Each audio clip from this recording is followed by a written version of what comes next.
पवित्र पोर्टल या संदर्भात एक नवीन पत्र जाहीर झालेलं आहे। म्हणजे एका डिस्ट्रिक्टकडून एक पत्र आपल्याकडे आलेलं आहे। तर नेमकं या पत्रामध्ये काय दिलेलं आहे आपण बघू शकता। तर जेही पवित्र पोर्टलनुसार शिक्षक लागत असेल तर त्यांना आता शिक्षण सेवक हे जे पद असते हे आता रद्द करण्यात येणार आहे। तर बघू शकता या पत्रामध्ये नेमका आदेश कशासाठी आलेला आहे। तर पवित्र पोर्टलद्वारे नियुक्त शिक्षण सेवकांना शिक्षण सेवक योजना लागू न करता नियमित वेतन श्रेणीत नियुक्तीबाबत व वेतनात संरक्षण देण्याबाबत प्रस्ताव। म्हणजे जेही आता पवित्र पोर्टल मार्फत शिक्षण सेवक लागतात म्हणजे शिक्षक लागतात तर ते आता शिक्षण सेवक नसून ते आता जे टीचर असतात म्हणजे असिस्टंट टीचर हा जो पद आहे हे त्यांना देण्यात यावं याबद्दल एक परिपत्रक जाहीर झालेलं आहे। आणि हे परिपत्रक जिल्हा परिषद यवतमाळ यांच्याकडून आलेलं आहे। तर यामध्ये नेमकं काय दिलेलं आहे आणि यामध्ये जेही पवित्र पोर्टल मार्फत शिक्षक लागणार आहे त्यांच्यासाठी यामध्ये आता नेमकी कोणती माहिती दिलेली आहे तर ती आपण या पत्रामध्ये चेक करणार आहे। शिक्षण विभाग प्राथमिक जिल्हा परिषद यवतमाळ अंतर्गत पवित्र पोर्टलद्वारे शिक्षण सेवक भरती प्रक्रिया 2024 मध्ये खालीलप्रमाणे शिक्षण सेवक यांच्या नियुक्त्या देण्यात आलेल्या।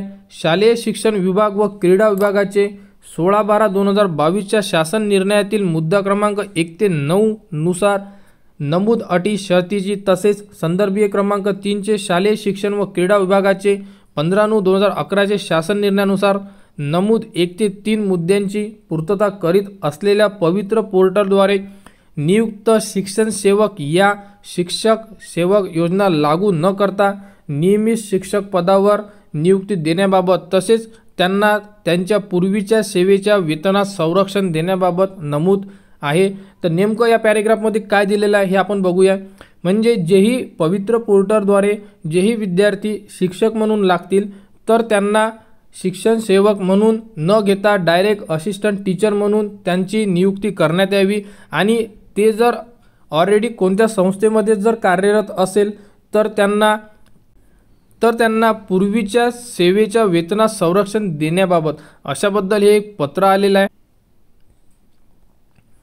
तर बघू शकता त्या अनुषंगाने मी मुख्य कार्यकारी अधिकारी जिल्हा परिषद यवतमाळ महाराष्ट्र जिल्हा परिषद पंचायत समिती अधिनियम 1967 चे कलम 95 नुसार प्राप्त अधिकारान्वये संदर्भीय शासन निर्णयानुसार खालीलप्रमाणे नियुक्त शिक्षण सेवक यांनी पूर्वी सहाय्यक शिक्षक या पदावर सेवा केली असल्याने त्यांना शिक्षण सेवक योजना लागू न करता नियमित शिक्षक पदावर नियुक्ती तसेच पूर्वीच्या सेवेच्या वेतनात संरक्षण देण्यात यावे। म्हणजे जेही विद्यार्थी आता शिक्षक म्हणून सिलेक्ट झालेले आहे पवित्र पोर्टलनुसार त्यांचे नावसुद्धा इथे देण्यात आलेले आहे। तर बघू शकता इथे एक नाव आलेलं आहे शिक्षकाचे नाव, त्यानंतर पदनाम शिक्षण सेवक, यापूर्वी सेवा दिलेल्या संस्थेचे नाव, या अगोदर ही जी शिक्षिका होती ही या शाळेमध्ये शिक्षण सेवक म्हणून यांनी काम केलेलं आहे जिल्हा परिषद शाळा रत्नागिरीला आणि जिल्ह्याचे नाव बघू शकता रत्नागिरी आणि सध्या कुठे कार्यरत आहे तर भिलुकशा बाबुळगाव इथे हे कार्यरत आहे। तर यांनी ऑलरेडी शिक्षण सेवक म्हणून कार्यरत होत्या त्यामुळे यांना शिक्षण सेवक म्हणून आता जे पवित्र पोर्टलनुसार सिलेक्ट झालेले आहे तर हे शिक्षण सेवक नसून असिस्टंट टीचर म्हणून काम करणार आहे अशाबद्दल हे एक पत्र आलेलं आहे। आणि यामध्ये एकच नाव नसून यापेक्षा जास्त नाव आहे। तर बघू शकता यामध्ये सुद्धा अशा प्रकारे 5 नाव देण्यात आलेले आहे आणि हे पत्र यवतमाळकडून आलेलं आहे। तर यावर्षी किंवा नेक्स्ट टाइम जेही विद्यार्थी यामध्ये सिलेक्ट होणार पवित्र पोर्टलनुसार तर ते विद्यार्थीसुद्धा आता शिक्षण सेवक नसणार, कारण जर त्यांनी अगोदर कोणत्या तरी ठिकाणी जर काम केलेलं असेल तर त्यांना डायरेक्ट असिस्टंट टीचर म्हणून नियुक्ती करण्यात येणार आहे। तर बघू शकता यांचेसुद्धा शिक्षण सेवक त्यानंतर कोणत्या शाळेला होते कोणत्या जिल्ह्याला होते आणि आता कुठे काम करत आहे अशाबद्दल। तर हे पत्र तुम्हाला आपल्या टेलिग्राम चॅनलवर देण्यात येणार आहे, तिथून तुम्ही हे पत्र बघू शकता। तर यामध्ये नियम व अटी कोणत्या दिलेल्या आहे हे आपण आता बघणार आहे। तर बघू शकता निवड झालेल्या नवीन पदाची व पूर्वीच्या पदाची वेतन श्रेणी समान असल्यास कर्मचाऱ्यास पूर्वीच्या पदावरील सेवा ज्येष्ठता लागू होणार नाही, तथापि पूर्वीच्या पदावरील सेवा ग्राह्य धरून वरिष्ठ निवड श्रेणीचा लाभ देय होतील।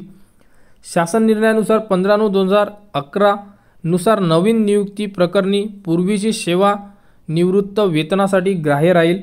सदर पदावरील नियुक्ती ही नवीन नियुक्ती असल्याने वेतनास संरक्षण देण्यात आले तरी नियमानुसार परिवीक्षाधीन कालावधी लागू राहील। यामध्ये काही अटी शर्ती दिलेल्या आहे। तर अशाबद्दल हे एक परिपत्रक आलेलं आहे आणि यवतमाळ जिल्हा परिषद यांच्याकडून देण्यात आलेलं आहे। तर जेही विद्यार्थी शिक्षक म्हणून लागलेले असेल किंवा पवित्र पोर्टलनुसार लागणार असेल त्या विद्यार्थ्यांसाठी ही एक माहिती महत्त्वाची होती। तर आता जर तुम्ही ऑलरेडी कुठेतरी संस्थेमध्ये किंवा कोणत्या तरी ठिकाणी काम करत असाल तर तुम्हाला आता शिक्षण सेवक म्हणून न घेता असिस्टंट टीचर घेणार अशाबद्दल हे एक परिपत्रक आहे। हे पत्र तुम्हाला आपल्या टेलिग्राम चॅनलवर देण्यात येईल, त्यानंतर व्हॉट्सअप चॅनलवर सुद्धा देण्यात येणार आहे। तर हे पत्र तुम्ही तिथून बघू शकता आणि संपूर्ण पत्र तुम्ही रीड करा। जर आपल्यापर्यंत कोणती माहिती आली तर ती तुम्हाला आपल्या यूट्यूब चॅनलवर उपलब्ध करून देण्यात येणार आहे आणि त्यानंतर TAIT TET बद्दल संपूर्ण अपडेट तुम्हाला आपल्या यूट्यूब चॅनलवर उपलब्ध करून देण्यात येत असतात। त्यासाठी आपल्या चॅनलला सबस्क्राईब करा व हा व्हिडिओ इतरांपर्यंत शेअर करा।